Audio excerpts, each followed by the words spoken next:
The conference chamber aboard the Corthan flagship was thick with the smell of heated scales and ambition.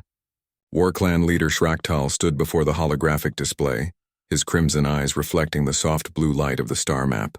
47 systems glowed green, marking the span of the Corthan Dominion. But his gaze fixed on a single red dot at the edge of their territory. New prosperity, he hissed, his forked tongue tasting the air. A human colony. Built on land they have no right to claim. Around the circular table, the other clan leaders shifted. Some nodded in agreement. Others remained silent, their scales darkening with concern. Elder Vraskto, oldest of the assembled leaders, raised one clawed hand. The humans have been peaceful neighbors for 3 generations. They respect our borders. They trade fairly. Why provoke them over one agricultural world? Shrektal's tail lashed against the metal floor with a sharp crack. Peaceful. They are weak. They expanded across the stars like vermin, claiming hundreds of worlds in mere decades. We built our empire over centuries of conquest. What have they conquered? Nothing. They ask permission. They negotiate. They compromise. He spat the last word like poison. Perhaps that is wisdom, not weakness, Vraskto replied calmly. I have studied their history files. Before they reached the stars, the humans fought wars that killed millions of their own kind. They created weapons that could destroy entire planets. They stopped only when they nearly wiped themselves out. Exactly. Shrekal slammed his fist on the table. They are afraid of their own shadow. A species that fears itself cannot threaten others.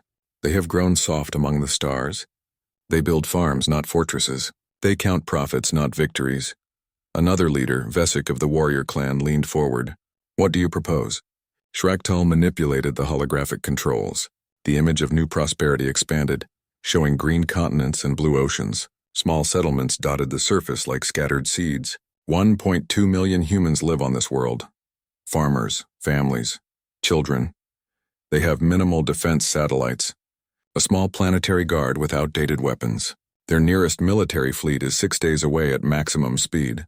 The chamber fell silent. Every leader understood what Shrekal was suggesting. You want to attack them, Vraskto said quietly.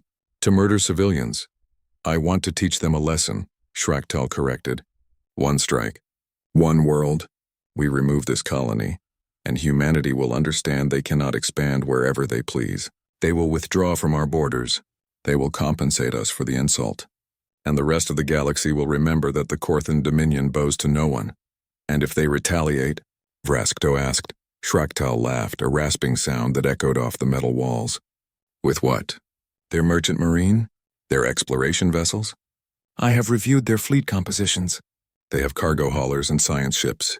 Even their so-called warships are designed for defense and patrol. They have not fought a real war in 200 years. They have forgotten how. Their history suggests their history is dust, Shrekal roared. What they were does not matter. What they are is clear. They are sheep who have lived too long without wolves. We will remind the galaxy what happens to those who forget their place. Vraskto stood slowly, his old bones creaking. I will not support this action. It is dishonorable. It is foolish. And it will bring consequences you cannot foresee. Then you may leave, Shrekal said coldly. But you cannot stop this. I have the support of the warrior clans. The vote will pass. The elder looked around the chamber, seeing the hardened faces of younger leaders hungry for glory. He saw their scales flush with the color of aggression. He saw their eyes bright with anticipation of easy victory. So be it, Vraskto said quietly. But remember my words when the humans come for you. Remember that I warned you. He left the chamber, his footsteps heavy with dread. The vote took less than an hour. 31 clans in favor. Only 8 opposed. The decision was made. Shrekal immediately began organizing the attack fleet. He selected his finest warships, his most experienced commanders. 300 vessels in total, enough firepower to crack a planet's crust if needed. It was overwhelming force against a defenseless target. The Corthan military tradition demanded efficiency. They would jump into New Prosperity's system, destroy the defense satellites within the first hour, and begin orbital bombardment immediately. Ground forces would deploy to eliminate any survivors and infrastructure. The entire operation would take less than 3 days. Shrekal personally recorded the message that would be broadcast across all galactic channels after the attack. He wanted every species to see it, to understand the consequences of disrespecting the Dominion. Let this be a lesson to all who encroach upon our space, he practiced, his voice dripping with authority. The Corthan Dominion has ruled these stars for 1,000 years. We will rule them for 1,000 more. Meanwhile, on New Prosperity itself, the colonists lived in ignorance of their approaching doom. Governor Sarah Chen walked through the central market of Landing City, the colony's capital. The smell of fresh bread mixed with alien spices filled the air. Children ran between the stalls laughing. Farmers sold vegetables grown in the rich soil. Engineers discussed plans for a new hydroelectric dam. This was the dream, Sarah thought. This was why humanity came to the stars. Not to conquer, but to build. Not to dominate, but to create homes among the cosmos. She stopped at a stall selling fruit, chatting with the vendor about the upcoming harvest festival. The woman was excited about entering her prize-winning melons in the competition. Her daughter wanted to perform in the traditional music showcase, Simple Dreams, Peaceful Lives. Sarah had no way of knowing that in 3 days both the woman and her daughter would be dead. She had no way of knowing that the fruit stand would be melted slag. She had no way of knowing that Landing City would become a crater. Across the colony, 1.2 million people went about their lives. They tended fields. They taught in schools. They fell in love. They argued over sports scores. They complained about taxes. They dreamed of the future. None of them knew that their future had been measured in hours. High above, beyond the edge of the solar system, space began to ripple. The fabric of reality tore open as the Corthan fleet emerged from hyperspace. 300 warships appeared in perfect formation, their weapons already charging. On the flagship, Shrekal stood before his command console, his eyes gleaming with triumph. "Begin the attack," he ordered. "Show them the price of disrespect." The Corthan Dominion had made its decision. They would teach humanity a lesson about power.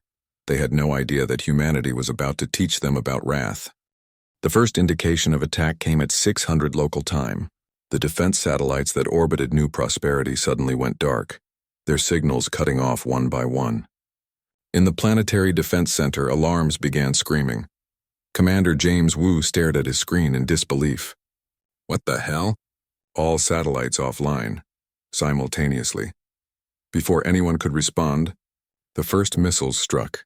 The defensive shield generators on the ground lit up, creating a shimmering dome over Landing City and the major settlements. But the Corthan weapons were designed to crack military installations. These civilian shields lasted 17 minutes. Governor Sarah Chen ran through the corridors of the government building as the lights flickered. Explosions rumbled in the distance, growing closer. She burst into the emergency communication center. "Get me the Colonial Authority. Get me Earth. Get me anyone." The communications officer, barely out of his teens, looked at her with terrified eyes. "The orbital relay is destroyed, ma'am. We are broadcasting on emergency channels, but the nearest human fleet is 6 days away." 6 days. They would all be dead in 6 hours. Sarah grabbed the microphone anyway. "This is Governor Sarah Chen of New Prosperity. We are under attack by Corthan forces. Massive fleet. Orbital bombardment in progress. We have minimal defenses. We need immediate assistance. They are killing us. Please, anyone, help us." She repeated the message over and over as the building shook around her. She kept broadcasting even when the power failed and the backup generators kicked in. She kept broadcasting even when she heard the screams from the floors below. Outside, the sky burned. Corthan bombardment turned the carefully tended farms into seas of fire. The schools where children learned became rubble. The hospitals filled with wounded until the hospitals themselves were hit. Entire neighborhoods vanished in flashes of superheated plasma. The Colonial Defense Force fought back with everything they had. Outdated fighter craft launched from hidden bunkers, their pilots knowing they would not return. Ground-based missile batteries fired until they were destroyed. Infantry units set up defensive positions around evacuation centers. Lieutenant Marcus Shaw commanded one such position. His squad of 20 soldiers faced an impossible task: protect 5,000 civilians trying to board evacuation shuttles. In the sky above, Corthan dropships descended like iron rain. "Hold the line," Marcus shouted, firing his rifle at the advancing Corthan warriors. "Get those shuttles loaded." The Corthans came in waves, their scales gleaming with armor plating, their weapons cutting through the defensive barricades like paper. For everyone that fell, 3 more took its place. Marcus watched his soldiers die one by one. Private Chen, who collected antique books, Sergeant Williams, who made terrible jokes, Corporal Rodriguez, who was going to propose to her girlfriend next week. Each one fell, and each one bought a few more seconds for the civilians behind them. When Marcus's ammunition ran out, he drew his knife. When a Corthan warrior's claws pierced his chest, his last thought was that he hoped the shuttles got away. They did not. The Corthan fleet shot down every evacuation craft that tried to leave the atmosphere. Shrekal had given explicit orders. No one escapes. In the ruins of Landing City, a teacher named Elena Vasquez huddled in a basement with 30 students. The children ranged from 6 to 12 years old. They cried softly, trying to be quiet as the sounds of battle raged above. "Are the soldiers going to save us, Ms. Vasquez?" a little girl asked. Elena held the child close, lying through her tears. "Yes, sweetie. Just stay quiet. Help is coming." The door to the basement exploded inward. Corthan warriors poured down the stairs, their weapons raised. Helena stood up, placing herself between the soldiers and the children. "Please," she begged. "They are just children, please." The Corthan commander looked at her with cold reptilian eyes. Then he gave the order to fire. The massacre continued for 3 days. When resistance finally ended, the Corthan ground forces began their secondary objective, capturing survivors for the slave markets. They rounded up humans who had hidden in tunnels and bunkers, 30,000 in total, mostly women and children. The men had died fighting. Shrekal walked through the ruins of Landing City, satisfaction radiating from him. Bodies littered the streets. Buildings stood as blackened skeletons against the smoke-filled sky. The smell of death hung heavy in the air. "This is victory," he announced to his officers. "This is what happens to those who disrespect the Dominion." He ordered a broadcast sent to every civilized world in the galaxy. The message was simple. Images of the destroyed colony followed by Shrekal himself speaking. "Let this be a lesson to all who encroach on Dominion space. The humans built where they did not belong. They ignored our warnings. They suffered the consequences. We have taken their world. We have taken their people. Any species that challenges Corthan sovereignty will meet the same fate." The broadcast played on news feeds across 1,000 worlds. Alien diplomats watched with horror, some with satisfaction, most with the cold calculation of political advantage. At the Galactic Council, the emergency session erupted in argument. "This is genocide," the Valorian ambassador shouted. "We must intervene. It is an internal border dispute," the Zentari representative countered. "The Dominion has territorial rights in that sector. They murdered over 1 million civilians. The humans knew the risks of settling contested space." Back and forth the debate raged, but no action was taken. No fleets were dispatched.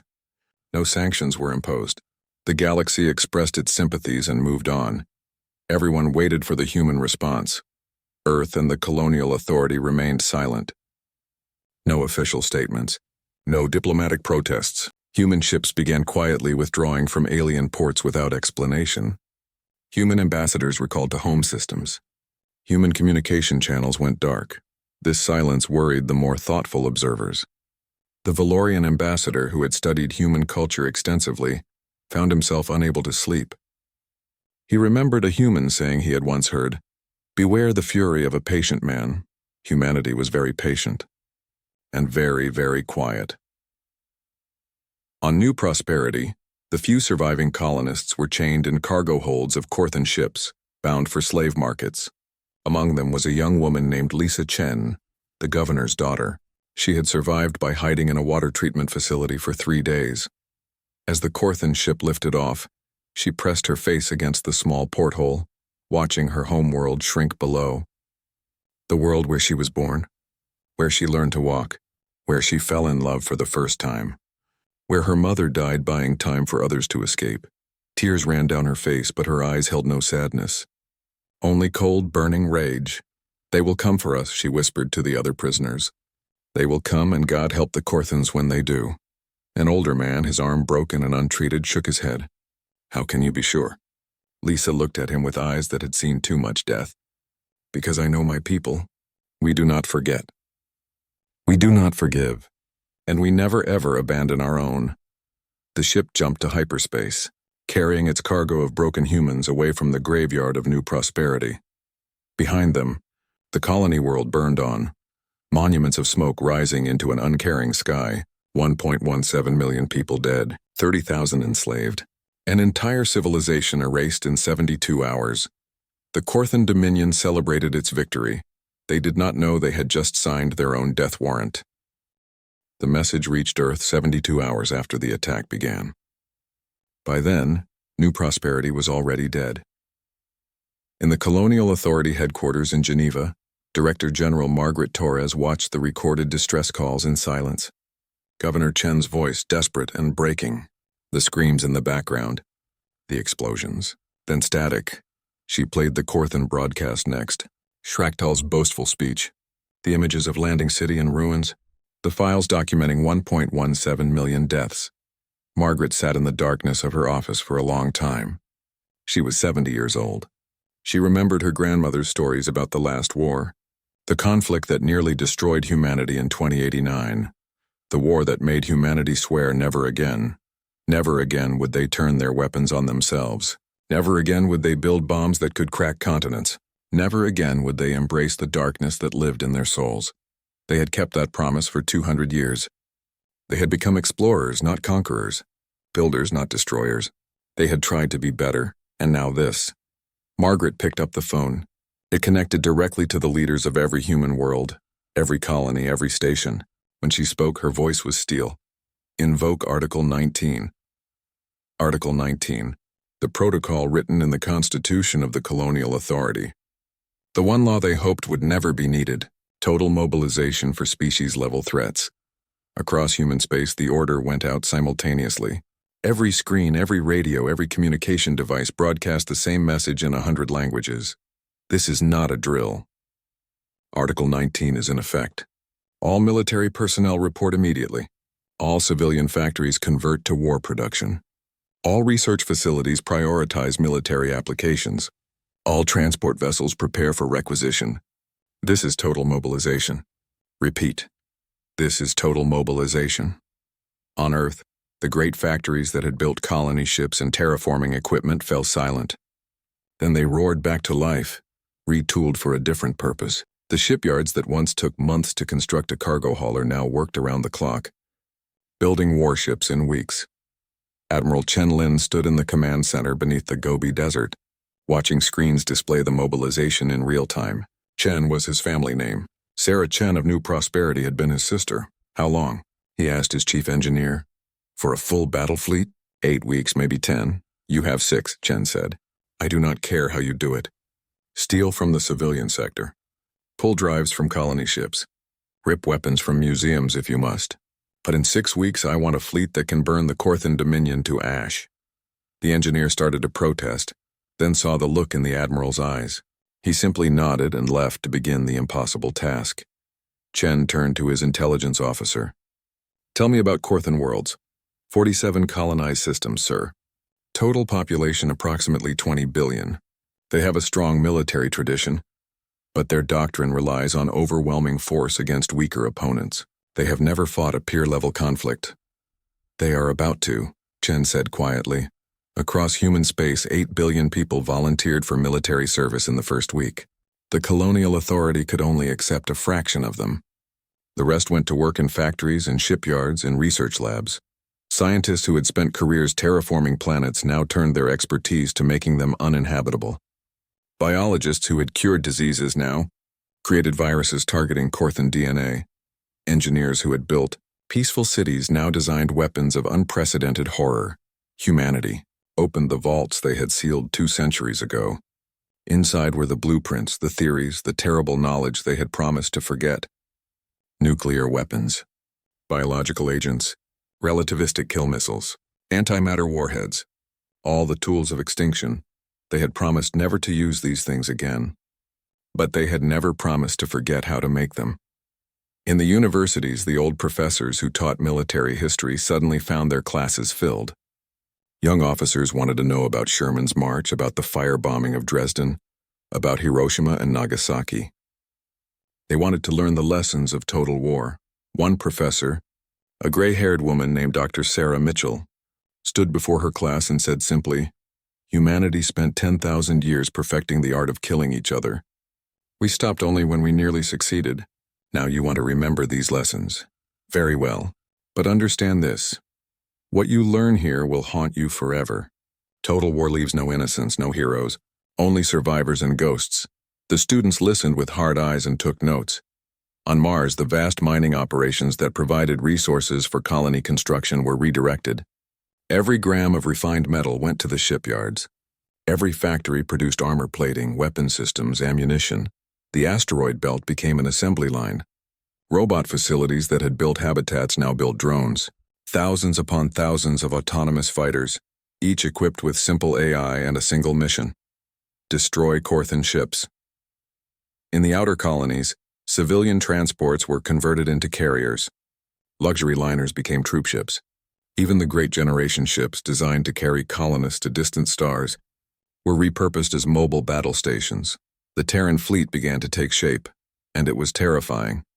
2,300 warships, 5,000 support vessels, 10,000 autonomous fighters, enough firepower to sterilize 100 worlds, all built in 6 weeks through the efforts of an entire species working with single-minded purpose. Admiral Chen toured the fleet, walking the corridors of the new flagship, the TFS Retribution. It was massive, its weapons arrays capable of glassing a continent in minutes. The crew saluted as he passed, their faces grim and determined. Many of them had lost family on New Prosperity. All of them had seen the broadcasts. None of them needed speeches about duty or honor. They knew why they were here. Chen stood on the bridge looking out at the assembled fleet through the viewing screen. Behind him, his officers waited for orders. "Prepare a message," Chen said. "Broadcast to every civilized world in the galaxy. I want the Corthans to see this. I want everyone to see this." The communications officer activated the recorder. Chen faced the camera, his expression carved from stone. "This is Admiral Chen of the Terran Space Fleet speaking for all of humanity. The Corthan Dominion attacked the colony of New Prosperity without warning or cause. They murdered 1.17 million civilians, including children. They took 30,000 of our people as slaves. They broadcast their crime as a warning to others." He paused, letting the silence stretch. "We have received their message. Now they will receive ours. There will be no negotiation, no ceasefire. No terms of surrender will be accepted. The Corthan Dominion has ceased to exist. They simply do not know it yet. To every Corthan listening, run, hide, pray to whatever gods you believe in. It will not matter. We will find you. We will end you. Not because we are cruel, but because we cannot allow any species to believe they can slaughter human children without consequences." Chen looked directly into the camera, and those watching across the galaxy saw something that made them afraid. They saw humanity's true face, the one hidden beneath centuries of civilization. "This is not war," Chen continued.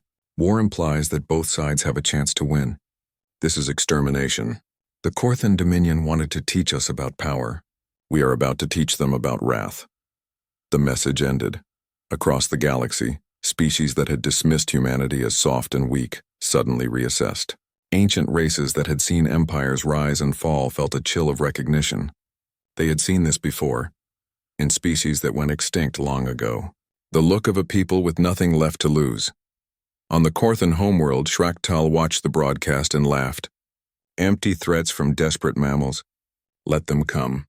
We will crush them like we crushed their colony. But Vraskto, watching in his private chamber, felt only despair. He had studied human history. He knew what they were capable of when pushed beyond reason. He sent a message to his family, telling them to flee to the furthest reaches of Corthan space. To hide, to change their names. Perhaps some might survive what was coming. The Terran fleet completed its final preparations. Weapons armed, engines tested, crews briefed. In their quarters, soldiers sharpened their blades and checked their rifles. In the hangars, pilots painted names on their fighters, often the names of the dead from New Prosperity. Admiral Chen stood on the bridge of the Retribution, watching the countdown timer. "All ships report ready." "Sir," his executive officer reported. Chen nodded once. "Take us to hyperspace. Target Corthan Dominion. Mission, total eradication." The Terran fleet jumped, vanishing from Sol system in flashes of twisted light. 2,300 warships carrying humanity's rage to the stars. The Corthan Dominion had 47 worlds. The Terran fleet would make sure there were none when they finished. The first Corthan world died without warning, just as New Prosperity had. Verith Prime was a farming colony, home to 3 million Corthans. It had minimal military presence, just enough to maintain order. The civilians there had nothing to do with the attack on New Prosperity. Most had never even heard of the human colony. It did not matter. The Terran fleet emerged from hyperspace at the edge of the system. Admiral Chen did not hesitate. Launch relativistic missiles. Target all population centers. The missiles accelerated to a fraction of light speed before impact. When they struck, the kinetic energy turned cities into craters and released energy equivalent to nuclear weapons. Verith Prime's atmosphere ignited. The oceans boiled. In 17 minutes, 3 million Corthans were dead. Chen watched the planet burn on his screens, his face expressionless. Next target. The second world was Korath Minor, a mining colony. The third was Shesakan, a research station. The fourth was a garden world called Telesh that the Corthans had held for 600 years. The pattern became clear. Humanity was not attacking military targets. They were killing worlds. On the Corthan homeworld, panic set in. Shrekal convened an emergency war council, his earlier confidence evaporating. "Where is our fleet?" he demanded. "Why have they not engaged the human forces?" "The humans are not engaging, War Clan leader," an admiral reported, his voice shaking. "They bypass our military installations completely. They jump directly to civilian worlds, deploy weapons, and leave before our fleets can respond. By the time we arrive, there is nothing left to defend. Then pursue them. Hunt them down!" "We have tried. Their ships are faster, their jump calculations are more precise, and they are using tactics we have never seen. Swarms of autonomous fighters that overwhelm our defenses, biological weapons that target our DNA, weapons that turn our own atmosphere into poison." Shrektal's claws scraped against the table. "How many worlds have we lost?" 7 in the first week, War Clan leader. The humans are dividing their fleet into smaller task forces. Each one targets a different system simultaneously. We cannot defend everywhere at once. Vraskto, who had been brought back to the council despite his earlier opposition, spoke quietly. "You wanted to teach them about power, Shrektal. Now they are teaching us. Silence, old fool. We will rally our forces. We will die," Vraskto interrupted. "All of us. The humans are not trying to defeat us. They are trying to erase us. There is a difference." Shrektal raised his weapon, but before he could fire, alarms began screaming throughout the building. A junior officer burst into the chamber. "Human ships. In orbit, they are broadcasting a message." On the screens, Admiral Chen's face appeared. Behind him, through the viewing windows of his bridge, hundreds of human warships could be seen surrounding the Corthan homeworld. "This is your only warning," Chen said. "Evacuate this world. You have 24 hours. After that, we will render it uninhabitable. Any ships that attempt to attack will be destroyed. Any ships carrying civilians will be allowed to leave. You have one day." The broadcast ended. Chaos erupted. The Corthan leadership split between those who wanted to fight and those who wanted to save whoever they could. In the end, survival instinct won. The evacuation began. Millions of Corthans fled their homeworld in every available ship. The Terran fleet watched but did not interfere, allowing the civilian vessels to escape. But when Corthan military ships tried to position for attack, they were instantly destroyed. 24 hours later, to the second, the Terran fleet opened fire. They did not target cities or populations. Those were already empty. Instead, they targeted the planet's ecosystem. Biological weapons poisoned the soil. Atmospheric processors turned the air toxic. Orbital bombardment triggered volcanic eruptions and earthquakes. Within a week, the Corthan homeworld would be unable to support life for 1,000 years. The message was clear. Humanity would take nothing from the Corthans. Not their worlds, not their resources, only their existence. Across Corthan space, the systematic destruction continued. World after world fell silent. Some evacuated in time, others did not. The Terran fleet showed no mercy, but they showed consistency. Civilian ships were allowed to flee. Military targets were destroyed without hesitation. Worlds were left as monuments to human vengeance. By the third month, 25 Corthan worlds had fallen. The Dominion's government had collapsed into chaos. Refugee fleets fled in every direction, seeking sanctuary in neighboring space. Most alien species refused them entry. Shrekal himself fled to the outer colonies, still trying to organize resistance. He gathered what remained of the Korthan military, perhaps 500 ships, and laid a trap near the mining world of Kreshtal. The human task force that arrived consisted of only 70 ships. Shrekal saw his opportunity. Finally, he hissed, "We outnumber them! Attack! Show these mammals what Korthan warriors can do." The battle lasted 4 hours. Human ships moved with precision that seemed impossible, their formations flowing like water. Their weapons were terrifyingly efficient. The autonomous drone fighters swarmed Korthan vessels, overwhelming point defenses. The larger human warships picked off Korthan capital ships with surgical strikes. Shrekal watched his fleet die around him. His flagship was hit, engines failing, life support compromised. As Korthan ships exploded on his screens, he finally understood the truth that Vraskto had tried to tell him. Humanity had not forgotten how to wage war. They had simply chosen not to, and now that choice was revoked. The battle ended with the Korthan fleet destroyed. Only Shrektal's flagship remained, crippled and drifting.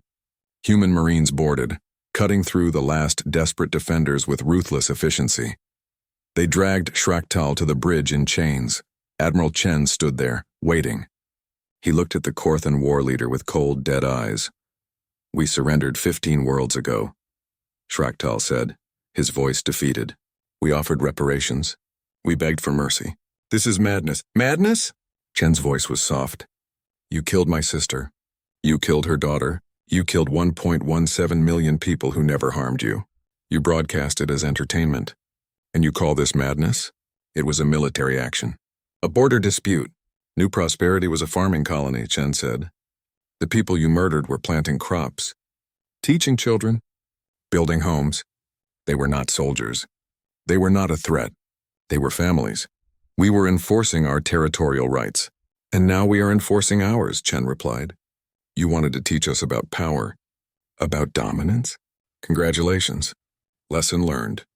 The Korthan Dominion claimed 47 worlds through conquest and intimidation. You believed that made you strong. You believed that gave you the right to kill whoever you wanted. Chen leaned closer, his voice dropping to a whisper. "Now let me teach you something. Real power is not the ability to destroy. It is the choice not to. Humanity chose peace for 200 years, not because we could not wage war, but because we knew the cost. You reminded us what we are capable of, and for that your species will pay the ultimate price. You cannot do this," Shrekal pleaded. "The galaxy will turn against you. They will see you as monsters." "Perhaps," Chen agreed, "but they will never attack a human colony again. That is worth any price." Shrekal was executed an hour later. His body was placed in an escape pod and launched toward the Galactic Council's headquarters with a simple message. "This is what justice looks like."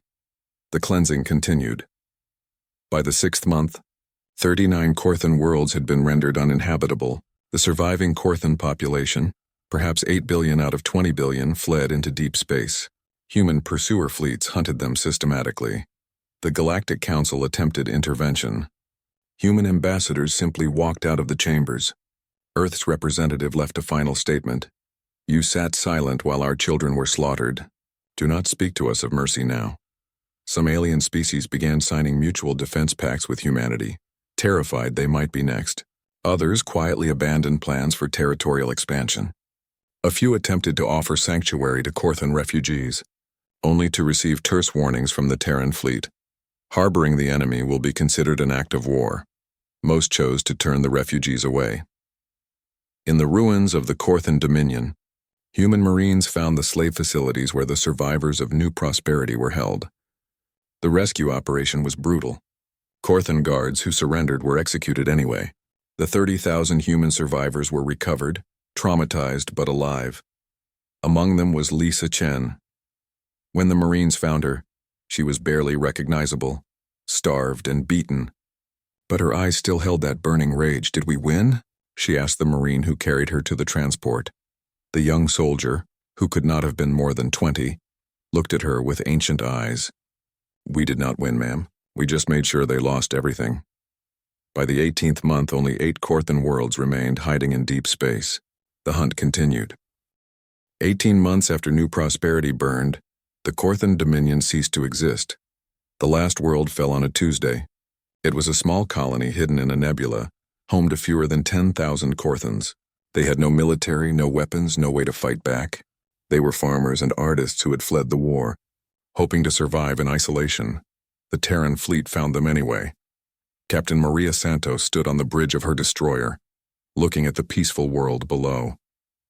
Green forests, blue rivers, small villages scattered across the continents. It looked remarkably like New Prosperity had before the fires. "Captain?" her weapons officer asked quietly. "Do we have the order?" Maria closed her eyes. She had joined the military after seeing the broadcast from New Prosperity. She had wanted revenge. She had wanted justice. But standing here looking at this world, all she felt was tired. "Yes," she said finally. "We have the order. Begin bombardment." The last Corthan world died slowly. The survivors were given time to send final messages to whatever family they had left scattered across the galaxy. Then the missiles fell. When it was done, Maria sat alone in her quarters and cried. She had followed her orders. She had done her duty. But she could not shake the feeling that something fundamental had broken. Not just in the Corthans, but in humanity itself. Across the former Corthan dominion, 47 star systems sat empty. Worlds that had been home to billions were now graveyards. Some burned, some froze, some were poisoned beyond recovery. All were monuments to what humanity could do when pushed beyond mercy. The Terran fleet, now numbering over 4,000 ships, did not demobilize. Admiral Chen refused every request to stand down. "We will disarm when the galaxy can guarantee this will never happen again," he told the colonial authority. "Until then, we remain at full strength." Earth's leadership was divided. Some celebrated the restored colonies being built on former Corthan worlds, resources that humanity needed, they argued. Lebensraum paid for in blood. Others were horrified by what they had become. Protests erupted in major cities. Peace activists demanded accountability. "We committed genocide," they said. "We are no better than the Corthans." The debate raged in every human community, but the fleet remained. On New Prosperity, reconstruction had begun. The bodies had been buried, the ruins cleared. New buildings rose from the ashes, but everyone who walked those streets felt the ghosts. A memorial was built in the center of Landing City. 47 pillars of black stone, each representing a Corthan world destroyed. At the base was inscribed, 117 million souls lost. 47 worlds answered, "Never again." Some thought it a warning. Others thought it a promise. Most thought it was both. Governor Elena Vasquez, who had survived the attack by pure chance, stood before the memorial during the dedication ceremony. She was no relation to the teacher who had died protecting her students, but she had taken the name in honor. Someone needed to remember. "We did not want this war," she told the assembled crowd. "We did not seek revenge. But when they came for us, when they killed our children, humanity responded with the full weight of its rage. Let this monument stand forever as a reminder. We are peaceful. We are kind. We are generous. But we are not weak, and we never forget." The crowd was silent. Some wept. Some stood with hard faces. All remembered.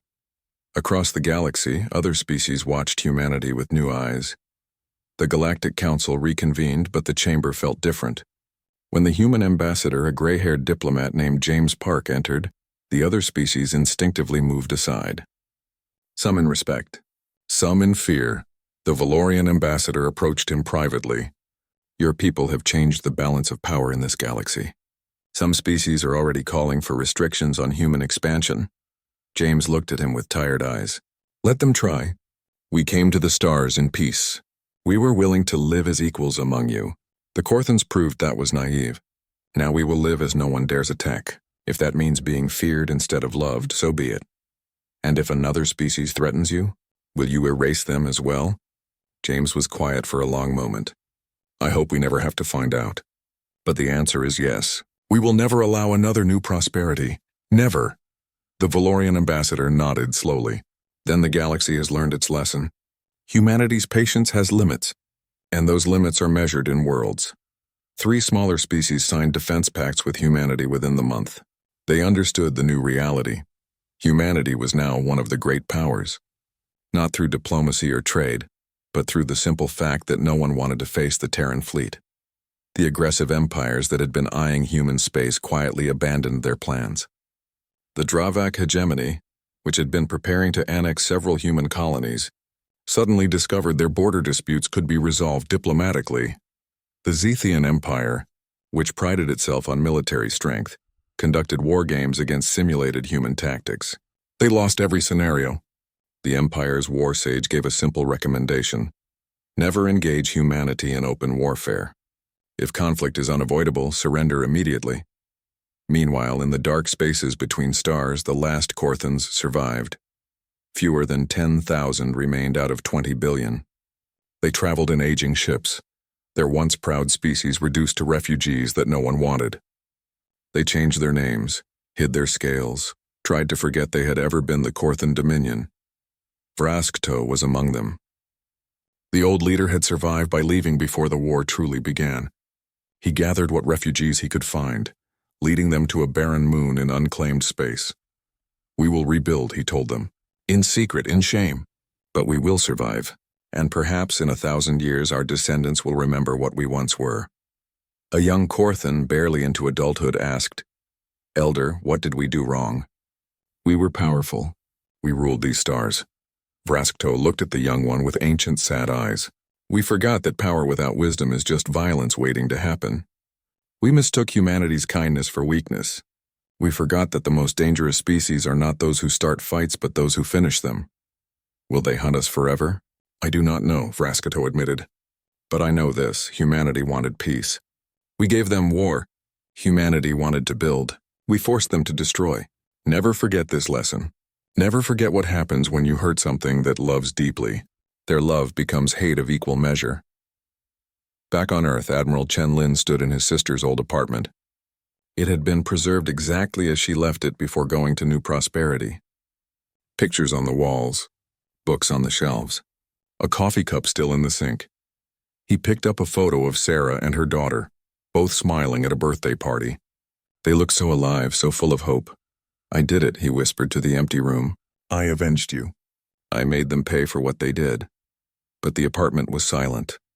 The dead could not answer, could not tell him if revenge had been worth it, could not tell him if his sister would have wanted 47 worlds to burn for her sake. Chen placed the photo back carefully. He looked at his hands, wondering if they would ever feel clean again. He had followed his orders. He had done his duty. He had protected humanity, but at what cost? He left the apartment and never returned. Years passed. New Prosperity was rebuilt. The Terran fleet remained at full strength, a sword hanging over the galaxy. Human colonies expanded cautiously, and no one challenged their right to exist. In the Galactic Academy, alien students studied the New Prosperity incident as a case study in asymmetric response. The statistics were simple: 1 human colony attacked, 47 alien worlds destroyed, over 12 billion Korthans dead in retaliation for 1 million human deaths. A young alien student raised their tentacle. "Teacher, was humanity's response proportional?" The instructor, an old Valorian who had witnessed the events firsthand, considered the question carefully. "Proportional? No, justified. That depends on your perspective." "Effective?" The instructor pulled up images of the empty Korthan worlds. "Absolutely. Not a single human colony has been attacked since. Other species may resent humanity's power, may fear their capacity for violence, but none dare test their patience." "So might makes right?" "No," the instructor said firmly, "but might makes safe. Humanity tried kindness first. They tried diplomacy. They tried being good neighbors. The Korthans mistook this for weakness and paid the ultimate price. The lesson the galaxy learned is simple. Humanity will not strike first, but if you strike them, they will strike last." The instructor dimmed the lights and showed one final image: the memorial on New Prosperity, its 47 black pillars standing against a sunset sky. "Remember this always. Humanity is peaceful by choice, not by nature. They came to the stars to escape their violent past, but that past is not gone, it sleeps. And when you wake it, when you give it reason to rise, what emerges is not an army or a fleet. What emerges is extinction made manifest." The classroom was silent. "Class dismissed," the instructor said quietly. As the students filed out, one whispered to another, "Do you think humanity will ever go back to how they were before? Peaceful and kind?" The other student, who had studied human history extensively, replied, I think they are still peaceful and kind. They just remember now that sometimes kindness means making examples of those who prey on the innocent. They remember that peace requires the strength to enforce it, and most of all, they remember that there are things worth fighting for. On New Prosper.